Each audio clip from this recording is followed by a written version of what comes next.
And let's go back in a little bit more detail on GitHub and Git.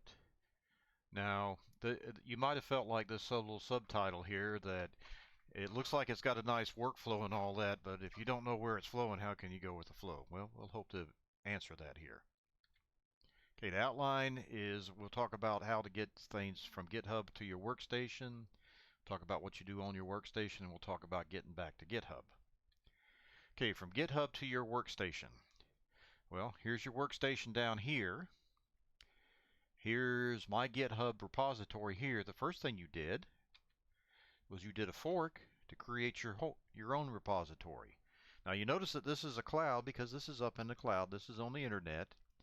If your workstation melts into a pile of goo, you still have your source code up there safe unless something happens to GitHub.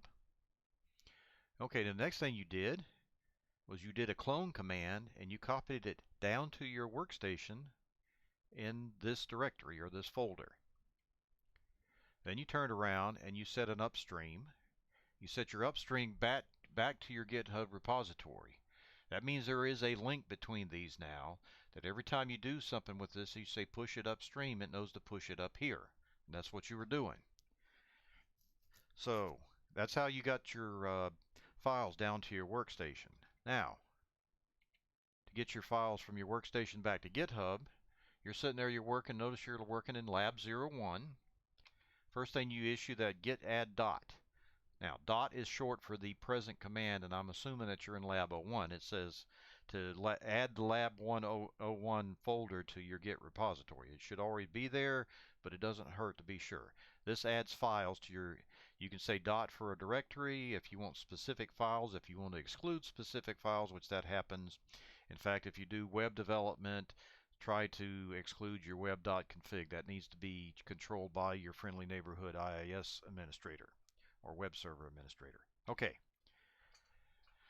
Now, next thing you did was you did all your changes, and then you said git commit-m and you described your changes. This adds the changes to your files to your Git repository, which is on your computer here. Now, next thing you do is you do a push. So you push origin. This is the origin of your Git repository, so you're pushing there. This master is the branch. Don't worry about that. I'll talk about that a little bit later. The next thing you do is you issue a pull request to me and say, hey, I want you to take a look at my code. And I say, sure. Now, this is also a link that once you do this once, you don't have to do it again. Okay, so we're all set up there. You got your work, and what has happened then is you pushed your information, but your changes up to work from your workstation to GitHub, so that I can grade them and be amazed by your work and give you that 100 that you deserve. Okay, a few notes. If you're onto an intranet, you don't have to have GitHub. You can just set a location there, which is your repository, and everybody pulls from there and everybody pushes to there. Okay, when I talk about master, that means to the main branch.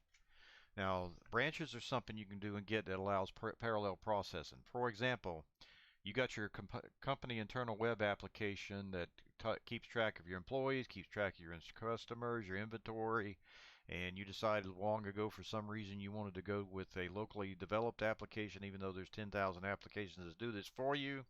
You said you wanted to roll your own. Okay, fine.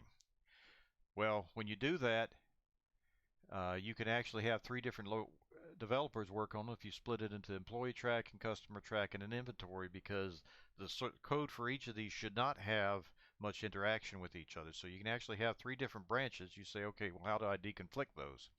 Well, before you merge it back down onto the master branch, you do a merge and it will alert you if there's conflicts there. Then your lead developer gets to deconflict those conflicts, which ours at work really enjoys doing that. It's one of his favorite things to do, but you know, that's why you're the lead developer.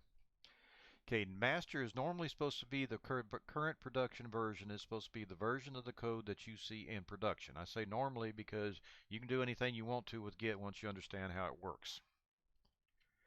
Okay, and that's the end of the slideshow.